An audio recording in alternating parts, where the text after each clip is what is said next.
வணக்கம். மாலை முரசு செய்திகளின் அரை மணியில் 50 செய்திகளை பார்க்கலாம்.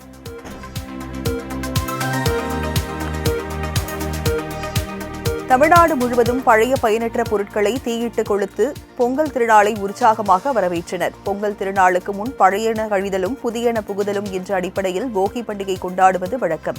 அந்த வகையில் தமிழ்நாடு முழுவதும் போகி பண்டிகை இன்று சிறப்பாக கொண்டாடப்பட்டது.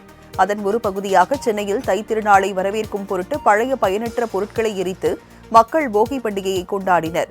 போகி பண்டிகையை முன்னிட்டு மேளம் அடித்து சிறுவர்கள் உற்சாகமாக ஊர்வலம் வந்தனர்.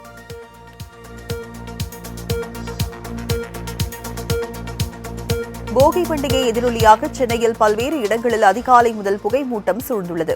பழைய பொருட்களை மக்கள் எரித்து வருவதால் பனியுடன் புகையும் கலந்து புகை மூட்டமாக உள்ளது. கடும் புகை மூட்டம் காணப்படுவதால் சென்னையில் வாகன ஓட்டிகள் சிரமத்துடன் வாகனங்களை இயக்கி வருகின்றனர். மேலும் புகை மூட்டம் எதிரொலியாக சென்னை விமான நிலையத்தில் விமானங்களின் புறப்பாடு மற்றும் வருகையில் மாற்றம் செய்யப்பட்டுள்ளது.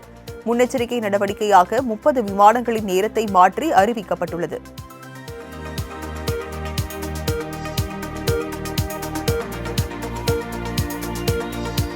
உத்தரப்பிரதேச மாநிலம் பிரயாக்ராஜில் மகா கும்பமேளா கோலாகலமாக தொடங்கியுள்ள நிலையில் நள்ளிரவு முதலே லட்சக்கணக்கான பக்தர்கள் புனித நீராடி வருகின்றனர். கங்கை, யமுனை மற்றும் சரஸ்வதி ஆகிய 3 புனித நதிகள் சங்கமிக்கும் இடமாக திரிவேணி சங்கமம் உத்தரப்பிரதேச மாநிலம் பிரயாக்ராஜ் நகரில் அமைந்துள்ளது.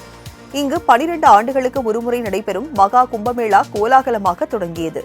அடுத்த மாதம் 26ஆம் தேதி வரை 45 நாட்களுக்கு நடைபெறும் ஆன்மீக நிகழ்வில் உலகம் முழுவதிலும் இருந்து சுமார் 35 கோடிக்கும் அதிகமான பக்தர்கள் பங்கேற்பர் என எதிர்பார்க்கப்படுகிறது.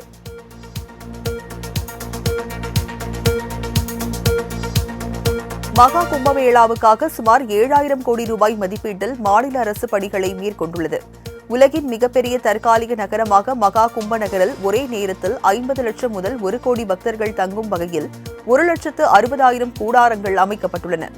1,50,000 கழிப்பறைகள், 25,000 பேருக்கு படுக்கை வசதிகள் தயார் நிலையில் உள்ளன. திரிவேணி சங்கமத்தின் ஒரு முனையிலிருந்து மறுமுனைக்கு பக்தர்கள் செல்வதற்கு வசதியாக நதிகளின் குறுக்கே 30 மிதக்கும் பாலங்களும், மகா கும்ப நகரில் 450 கிலோமீட்டர் நீள சாலை தெருக்களும், அங்கு 67,000 தெரு விளக்குகளும் அமைக்கப்பட்டுள்ளன.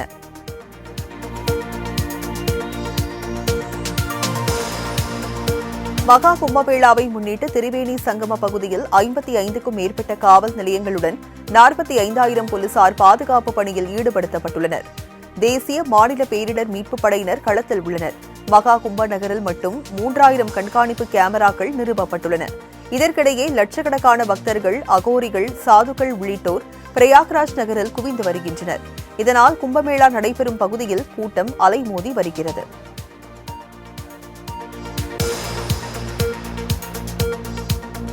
சென்னை கிளாம்பாக்கம் பேருந்து நிலையத்தில் 3வது நாளாக குவிந்த பயணிகள் போதிய அடிப்படை வசதிகள் இல்லாததால் பெரும் அவதிக்குள்ளாகினர்.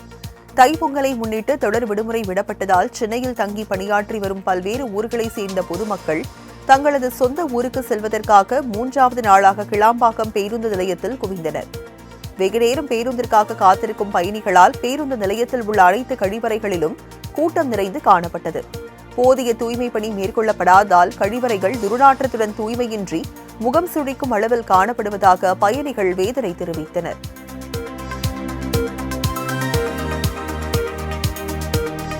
தென்மேற்கு வங்கக்கடல் மற்றும் அதனை ஒட்டிய தென்கிழக்கு வங்கக்கடல் பகுதிகளில் வளிமண்டல கீழடுக்கு சுழற்சி நிலவுகிறது. இதன் காரணமாக வேலூர், ராணிப்பேட்டை, திருவண்ணாமலை ஆகிய 3 மாவட்டங்களில் ஓரிரு இடங்களில் இன்று கனமழைக்கு வாய்ப்புள்ளதாகவும், புதுச்சேரி மற்றும் காரைக்கால் பகுதிகளில் இடி மின்னலுடன் கூடிய மிதமான மழை பெய்யக்கூடும் எனவும் தெரிவிக்கப்பட்டுள்ளது. நாளை தூத்துக்குடி, நெல்லை, கன்னியாகுமரி மாவட்டங்களிலும், நாளை மறுநாள் ராமநாதபுரம், தூத்துக்குடி, நெல்லை, கன்னியாகுமரி மாவட்டங்களிலும் கனமழை பெய்ய வாய்ப்புள்ளதாக கணிக்கப்பட்டுள்ளது.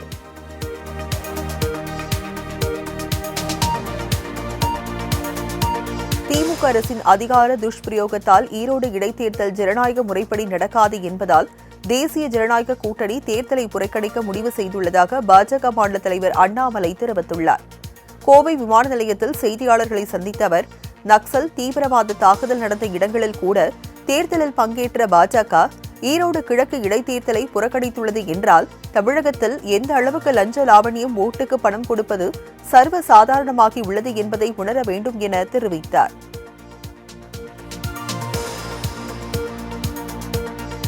வள்ளுவர் தொல்காப்பியம் குறித்தும் தமிழ் மொழிக்கு எதிராகவும் கருத்துக்களை பெரியார் தெரிவித்துள்ளார். அவற்றை புறக்கணித்து தமிழகத்தின் வளர்ச்சிக்கான அரசியலை மட்டுமே பாஜக முன்னெடுக்க விரும்புவதாக அண்ணாமலை தெரிவித்தார். 1968ஆம் ஆண்டில் முரசொலியில் பெரியார் குறித்து தீட்டிய கார்ட்டூன் மிகவும் மோசமாக இருக்கிறது, அதை வெளியில் சொல்ல முடியாது என கூறிய அண்ணாமலை அதற்கான ஆதாரத்தை காண்பித்தார். பாஜக தமிழகத்தில் ஆட்சிக்கு வரும்போது ஸ்ரீரங்கம் கோயில் முன்னிருக்கும் பெரியார் சிலை அகற்றப்படும் என தெரிவித்த அவர், தான் ஒரே அப்பா அம்மாவுக்கு தான் பிறந்ததாகவும் எங்கள் பிறப்பு நல்ல பிறப்புதான் என அமைச்சர் துரைமுருகனுக்கு அண்ணாமலை பதிலடி கொடுத்தார்.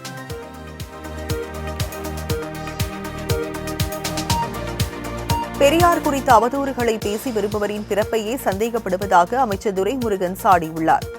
வேலூர் காட்பாடியில் செய்தியாளர்களை சந்தித்து பேசிய அவர், ஈரோடு இடைத்தேர்தலில் பிரதான எதிர்க்கட்சிகள் போட்டியிடாமல் புறக்கணித்து வருகிறார்களே என்ற கேள்விக்கு, எதிர்க்கட்சிகள் எல்லாம் அவ்வளவு பலமாக இருக்கிறார்கள் என்ற அர்த்தம் என்று நையாண்டியாக பதிலளித்தார். மேலும் பெரியார் குறித்து தற்போது அவதூறுகளை அதிகமாக பரப்பி வருகிறார்களே என்று கேட்டதற்கு, அவ்வாறு பேசுபவரின் பிறப்பையே தான் சந்தேகப்படுவதாக காட்டமாக தெரிவித்தார்.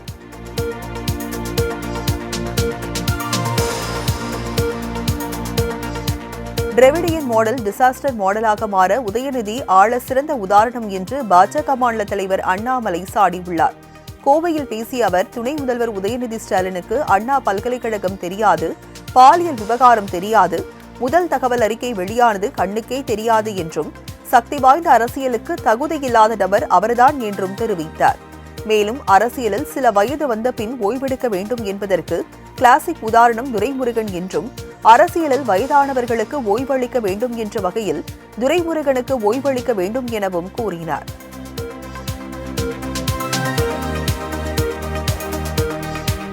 புதுச்சேரி மாநிலம் காரைக்கால் மாவட்டம் திருநள்ளாறு தொகுதி மக்களுக்கு புதுச்சேரி மாநில பாஜக துணைத் தலைவர் GNS ராஜசேகரன் பொங்கல் தொகுப்பு வழங்கி வாழ்த்துக்களை தெரிவித்தார்.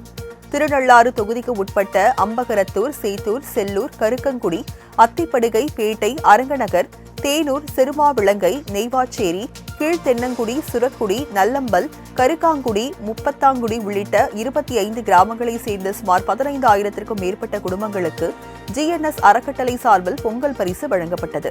கொட்டும் மழையிலும் வீடு வீடாக சென்ற மாநில பாஜக துணைத் தலைவர் GNS ராஜசேகரன் பொதுமக்களுக்கு பொங்கல் தொகுப்புகளை வழங்கி தமது வாழ்த்துக்களை தெரிவித்தார்.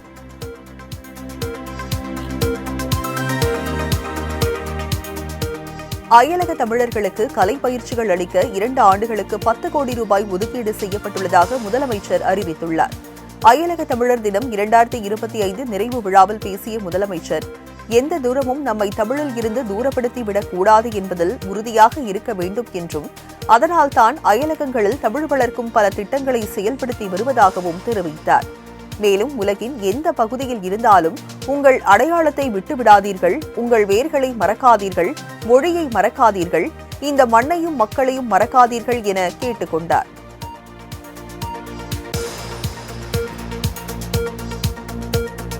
அயலக தமிழர்களுக்காக உருவாக்கப்பட்ட வேர்களை தேடி திட்டம் தனது அரசியல் வாழ்க்கையில் ஒரு மைல்கல் திட்டம் என முதலமைச்சர் ஸ்டாலின் பெருமிதம் தெரிவித்தார்.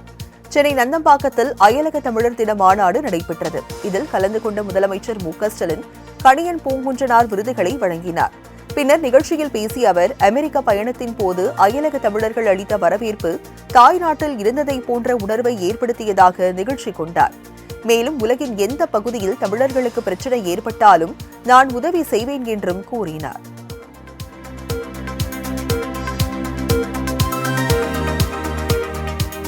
தித்திக்கும் தைப்பொங்கல் திருநாளில் நாம் தமிழர் கட்சி வேட்பாளர் அறிவிக்கப்படுவார் என்று சீமான் தெரிவித்துள்ளார். சென்னையில் நாம் தமிழர் கட்சி மகளிர் பாசறை சார்பில் பொங்கல் விழா கொண்டாடப்பட்டது. இதில் கலந்து கொண்ட அக்கட்சியின் தலைமை ஒருங்கிணைப்பாளர் சீமான் பின்னர் செய்தியாளர்களை சந்தித்தார். அப்போது ஈரோடு கிழக்கு தொகுதி இடைத்தேர்தலில் நாம் தமிழர் கட்சி போட்டியிடுவது உறுதி என்றும், வேட்பாளர் அறிவிப்பு பொங்கல் தினத்தில் வெளியாகும் என்றும் அறிவித்துள்ளார். அம்பேத்கரையும் பெரியாரையும் ஒரே கோட்டில் நிறுத்துவதை நிறுத்த வேண்டும் என்றும், பெரியார் பற்றி புராணம் பேசினால் தங்களுக்கு பிடிக்காது என்றும் கூறினார். வள்ளலார், வைகுண்டர் போல என்ன புரட்சியை செய்தாரா பெரியார் என்று கேள்வி எழுப்பினார்.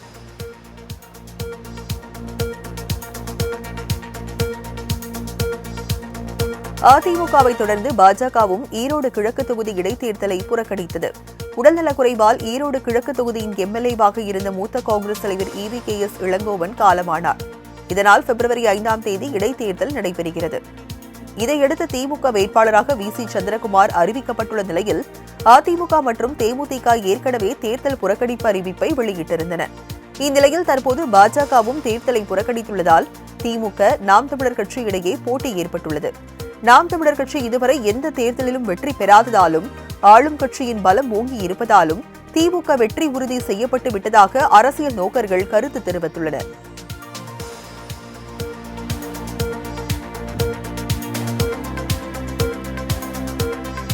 தேர்தல் புறக்கணிப்பு இல்லை, திமுக புறக்கணிப்பு தான் என ஈரோடு இடைத்தேர்தலில் பாஜக போட்டியிடாதது குறித்து அக்கட்சியின் மூத்த தலைவர் தமிழிசை சவுந்தரராஜன் தெரிவித்துள்ளார். சென்னை கோட்டூர்புரத்தில் தென்னிந்திய பத்திரிகையாளர் யூனியன் சார்பாக நடத்தப்பட்ட பொங்கல் திருவிழாவில் பங்கேற்ற அவர் செய்தியாளர்களிடம் பேசினார். அப்போது தமிழக வெற்றிக் கழக தலைவர் விஜய் சொன்னபடி முதலமைச்சர் முதல் கையெழுத்தை நீட்டை நீக்குவோம் என்று ஏன் சொன்னார் என்றும் பொய்யுரை உரைத்து மக்களுக்கு நம்பிக்கை துரோகம் செய்ததை அடுத்து சொல்லியே ஆக வேண்டும் என கூறினார்.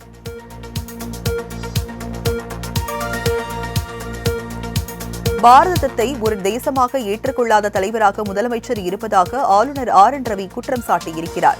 கடந்த 6ஆம் தேதி தொடங்கிய சட்டசபையில் தேசிய கீதத்தை முதலில் பாடவில்லை என குற்றம் சாட்டிய ஆளுநர் ஆர்.என். ரவி அவையில் இருந்து வெளியேறினார். ஆளுநரின் செயல்பாடு சிறுபிள்ளைத்தனமாக என்று முதலமைச்சர் கருத்து தெரிவித்திருந்தார். இதற்கு பதிலளித்துள்ள ஆளுநர், முதலமைச்சர் மு.க.ஸ்டாலினின் கூட்டு நலன்கள் மற்றும் சித்தாந்தங்களின் உண்மையான நோக்கங்களை வஞ்சகம் செய்வதற்கு நன்றி என்றும் முதலமைச்சருக்கு இத்தகைய ஆணவம் நல்லதல்ல என்றும் ஆளுநர் மாளிகை எக்ஸ் தள பக்கத்தில் பதிவிட்டுள்ளது.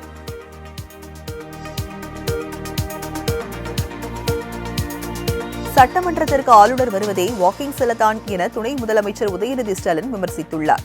செங்கல்பட்டு மாவட்டம் மதுராந்தகம் பகுதியில் திமுக சார்பில் சமத்துவ பொங்கல் விழா நடைபெற்றது. இதில் மூத்த நிர்வாகிகளுக்கு பொற்கிழி வழங்குதல், பொதுத் தேர்வில் முதல் 3 இடம் பிடித்த பள்ளி மாணவ மாணவிகளுக்கு கல்வி ஊக்கத்தொகை வழங்குதல் உள்ளிட்ட நிகழ்ச்சிகள் நடைபெற்றன. இதில் பங்கேற்று பேசிய உதயநிதி, ஆளுநர் ஆர்.என். ரவிக்கு எடப்பாடி பழனிசாமி பரிந்து பேசுவதில் இருந்து அதிமுகவும் பாஜகவும் கூட்டணி வைத்துள்ளது என்பது தெரிகிறது என்றார்.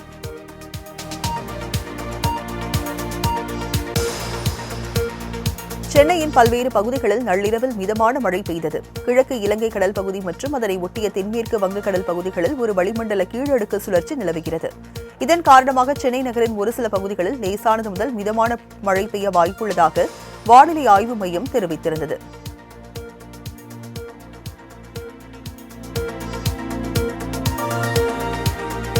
இன்பம் பொங்கும் தமிழ்நாடு என இல்லத்தின் வாசலில் வண்ண கோலமிட்டு தை மகளை வரவேற்போம் என்று முதலமைச்சர் மு.க.ஸ்டாலின் தெரிவித்துள்ளார். தை திருநாளாம் பொங்கல் திருநாளை முன்னிட்டு முதலமைச்சர் மு.க.ஸ்டாலின் தமிழ் மக்களுக்கு பொங்கல் வாழ்த்து செய்தி வெளியிட்டுள்ளார். இதில் பொங்கல் திருநாளில் தமிழர்கள் அனைவரும் அவரவர் ஊர்களில் நம் பண்பாட்டு பெருமை மிக்க நிகழ்வுகளை நடத்திட மகிழ்ந்திட வேண்டும் என்று கூறினார்.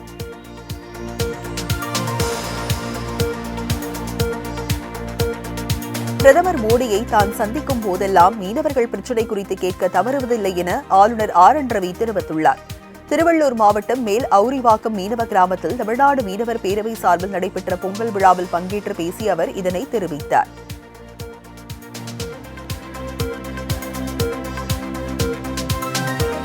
தமிழக மீனவர்களை விடுவிக்க நடவடிக்கை மேற்கொள்ள வேண்டும் என மத்திய வெளியுறவுத்துறை அமைச்சருக்கு முதலமைச்சர் கடிதம் எழுதியுள்ளார்.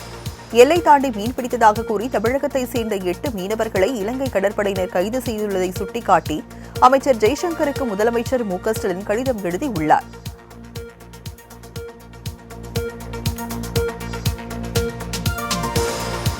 எல்லை தாண்டி மீன்பிடித்ததாக கைது செய்யப்பட்ட ராமேஸ்வர மீனவர்கள் 8 பேரையும் வரும் 22ஆம் தேதி வரை நீதிமன்ற காவலில் வைக்க கிளிநொச்சி நீதிமன்றம் உத்தரவிட்டுள்ளது.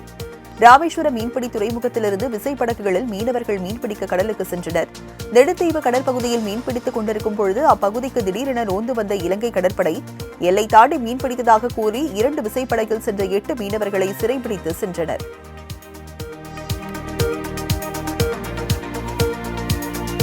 பொங்கல் பண்டிகை முன்னிட்டு ஆரணி கிராமப்புறங்களில் விற்பனைக்காக மஞ்சள் செடிகளை அறுவடை செய்யும் பணியில் விவசாயிகள் மும்முரமாக ஈடுபட்டு வருகின்றனர்.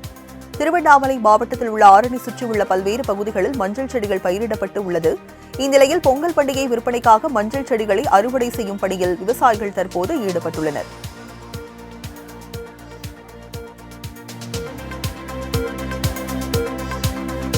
நாகையில் பொங்கல் பண்டிகையொட்டி கடைவீதியில் பொங்கல் பொருட்களின் விற்பனை சூடுபிடித்துள்ளது.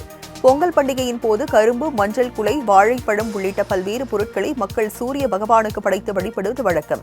இந்நிலையில் பொங்கலுக்கு தேவையான பொருட்களை வாங்க நாகை கடைவீதியில் மக்கள் குவிந்து வருகின்றனர்.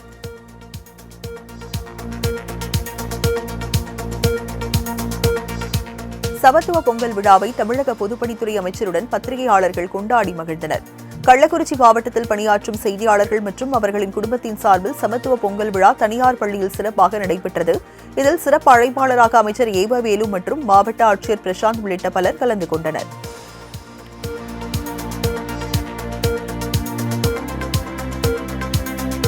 தாம்பரம் ரயில் நிலையத்தில் ரயில்வே காவலர்களுடன் பயணிகள் வாக்குவாதத்தில் ஈடுபட்டதால் பரபரப்பு ஏற்பட்டது.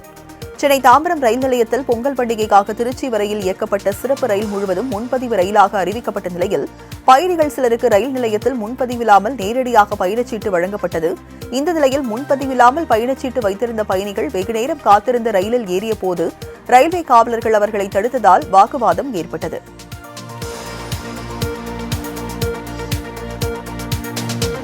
புதுக்கோட்டை அருகே நடைபெறவுள்ள ஜல்லிக்கட்டு போட்டிக்கான ஏற்பாட்டு பணிகளை அமைச்சர் மெய்யநாதன் ஆய்வு செய்தார்.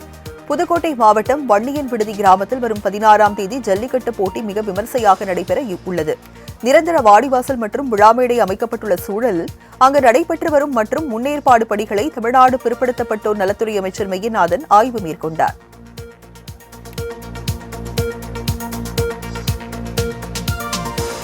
இலங்கை கடற்படையினரால் சிறைப்பிடிக்கப்பட்ட ராமேஸ்வரம் மீனவர்கள் 8 பேரையும் ஜனவரி 22ஆம் தேதி வரை நீதிமன்ற காவலில் வைக்க கிளிநொச்சி நீதிமன்றம் உத்தரவிட்டுள்ளது. ராமேஸ்வரம் மீன்பிடி துறைமுகத்திலிருந்து நேற்று சுமார் 400க்கும் மேற்பட்ட விசைப்படகில் மீனவர்கள் கடலுக்கு சென்றனர். இந்த நிலையில் திடீரென ரோந்து வந்த இலங்கை கடற்படையினர் எல்லை தாண்டி நுழைந்ததாக ராமேஸ்வரம் மீனவர்கள் 8 பேரை கைது செய்து சிறையில் அடைத்தனர்.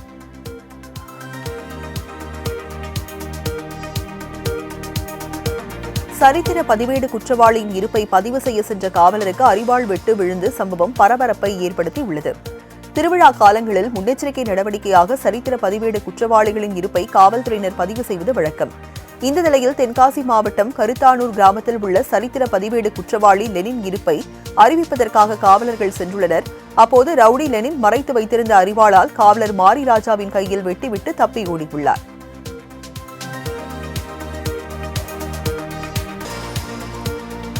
ரவுடிகளுக்கு துப்பாக்கி சப்ளை செய்த சரித்திர பதிவேடு குற்றவாளியிடம் சென்னை காசிமேடு போலீசார் விசாரணை நடத்தி வருகின்றனர்.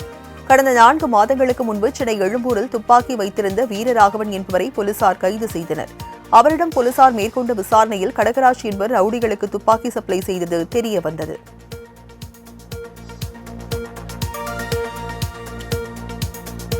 சென்னை மணப்பாக்கம் அருகே மதுபோதையில் இளைஞரை கொலை செய்த 2வரை போலீசார் கைது செய்தனர். பரங்கிமலை கலைஞர் நகர் முத்துராமலிங்கம் முதலி தெருவை சேர்ந்தவர் நரேஷ். இவரை காணவில்லை என்று அவரது தாயார் காவல் நிலையத்தில் புகார் அளித்திருந்தார். இதனையடுத்து துளசிங்கபுரத்தை சேர்ந்த கார்த்திகேயன், திலீப் ஆகியோரை போலீசார் பிடித்து விசாரணை மேற்கொண்டனர். அதில் 2வரும் அடையாறு ஆற்றோரும் மதுபோதையில் ஏற்பட்ட தகராறின் காரணமாக நரேஷை கழுத்தில் கயிறால் நெரித்து கொலை செய்தது தெரியவந்தது.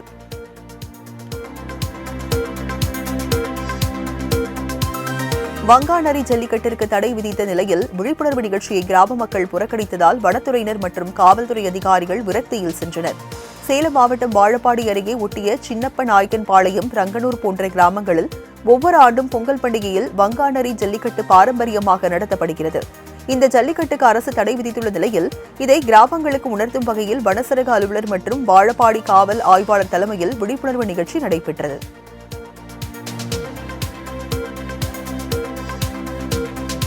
சென்னை நங்கநல்லூரில் பூட்டி இருந்த வீட்டில் தீ விபத்து ஏற்பட்டதால் அப்பகுதியில் பரபரப்பு ஏற்பட்டது. பிவி நகர் பகுதியில் வசித்து வரும் விமான நிலைய சிஐஎஸ்எஃப் பாதுகாப்பு படையைச் சேர்ந்த பங்கஜ்குமார் என்பவர் பணியின் காரணமாக டெல்லி சென்றுள்ளார். இந்நிலையில் அவரது வீட்டிற்குள் இருந்த கரும்புகை வந்ததை அடுத்து தகவலறிந்து வந்த காவல்துறை மற்றும் தீயணைப்புத் துறையினர் அங்கு தீப்பிடித்து எரிந்து கொண்டிருந்த பிரிட்ஜ் மற்றும் ஏசி உள்ளிட்ட மின்சார சாதனங்களை தண்ணீரை பீச்சி அடித்து அணைத்தனர்.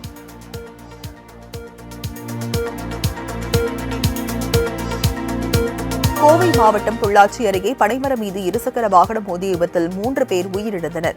சிங்கையன் புதூரை சேர்ந்த வீரமணி, பிரபு, கருப்பசாமி ஆகிய மூவரும் கிடத்துக்கடவு சொக்கனூர் சாலையில் இருசக்கர வாகனத்தில் சென்று கொண்டிருந்தனர். அப்போது திடீரென இருசக்கர வாகனம் சாலையோரம் நின்று பனைமரத்தின் மீது மோதி விபத்துக்குள்ளானது. இதில் 3 பேரும் பரிதாபமாக உயிரிழந்தனர்.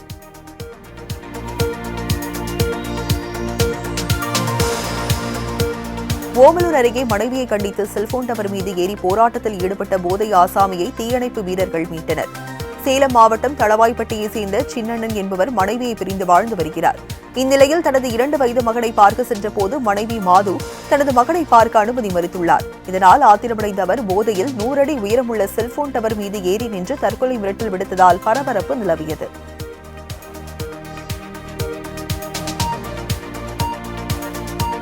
திருப்பத்தூர் மாவட்டம் ஆலங்காயம் அருகே சுதாகர் என்பவரின் விவசாய நிலத்தில் 9 மயில்கள் மர்மமான முறையில் இறந்து கிடந்ததால் பரபரப்பு ஏற்பட்டது. தகவல் அறிந்து வந்த வனத்துறை அதிகாரிகள் மயில்களை கைப்பற்றி பிரேத பரிசோதனை செய்து தீவிர விசாரணை மேற்கொண்டு வருகின்றனர்.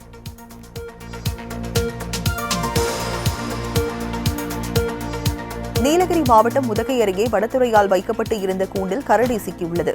கடந்த சில நாட்களுக்கு முன்பு எடக்காடு அருகே தேயிலை தோட்டத்தில் பணியாற்றிய சதீஷ் என்பவர் வனவிலங்கு தாக்கி உயிரிழந்தார்.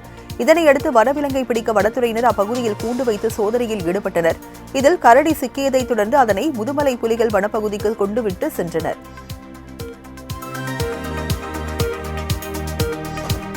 திருப்பூர் மாவட்டம் உடுமலைப்பேட்டை அருகே குருமலை பகுதியில் சாலை அமைப்பது குறித்து ஆட்சியர் கிறிஸ்துராஜ் ஆய்வு மேற்கொண்டார். குருமலை, குளிப்பட்டி உள்ளிட்ட 16க்கும் மேற்பட்ட மலை கிராமங்களில் பல ஆண்டுகளாக சாலை வசதி இல்லாமல் பொதுமக்கள் அவதிக்குள்ளாகி வந்தனர். கடந்த சில நாட்களுக்கு முன் பாம்பு கடிப்பட்ட சரவணன் என்பவரை மலைவாழ் மக்கள் தொட்டில் கட்டி கரடு முரடான மலைப்பாதை வழியாக உடுமலை அரசு மருத்துவமனைக்கு கொண்டு சென்றனர்.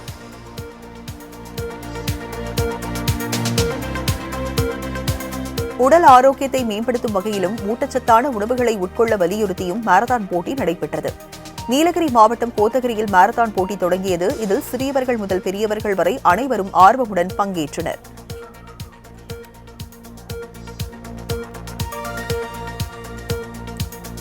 திருச்சியில் நடைபெற்ற டாக் ஷோவில் நாய்கள் செய்த சுட்டித்தனம் பார்வையாளர்களை வெகுவாக கவர்ந்தது.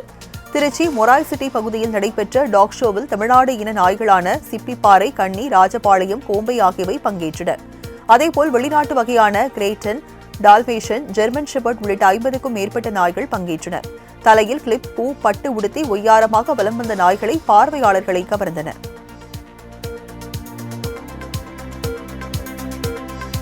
செங்கம் அரசு மேல்நிலைப் பள்ளிக்கு வெள்ளி விழா நுழைவு வாயில், சிமெண்ட் சாலை போன்றவற்றை முன்னாள் மாணவர்கள் அர்ப்பணித்தனர். செங்கம் அரசு ஆண்கள் மேல்நிலைப் பள்ளியில் 1992-94ஆம் ஆண்டு 12ஆம் வகுப்பு பயின்ற முன்னாள் மாணவர்கள் சங்கம் சார்பில் பள்ளிக்கு பிரம்மாண்ட வெள்ளி விழா நுழைவு வாயில் சிமெண்ட் சாலை அமைத்து திறப்பு விழா நடைபெற்றது.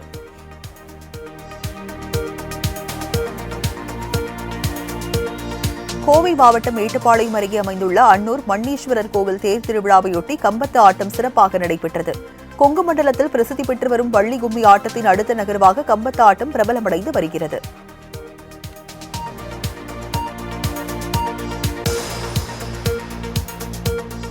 நாட்டில் நிலவும் அனைத்து பிரச்சினைகளுக்கும் இளைஞர்கள் தீர்வு காண்பார்கள் என பிரதமர் நரேந்திர மோடி தெரிவித்துள்ளார். சுவாமி விவேகானந்தரின் கருத்து மீது தனக்கு அதீத நம்பிக்கை உள்ளதாகவும் அவர் தெரிவித்துள்ளார். விவேகானந்தரின் பிறந்த நாளையொட்டி டெல்லியில் நடைபெற்ற மாநாட்டில் பங்கேற்று பேசிய அவர், எனது பாரதம் என்பது இளைஞர் விவகாரங்கள் மற்றும் விளையாட்டு அமைச்சகத்தின் ஒரு முயற்சி என்றார். கல்வி, சமத்துவம் மற்றும் இந்திய இளைஞர்களை மேம்படுத்துவதை நோக்கமாக கொண்டு மத்திய அரசு செயல்பட்டு வருவதாகவும் அவர் பெருமிதம் தெரிவித்தார்.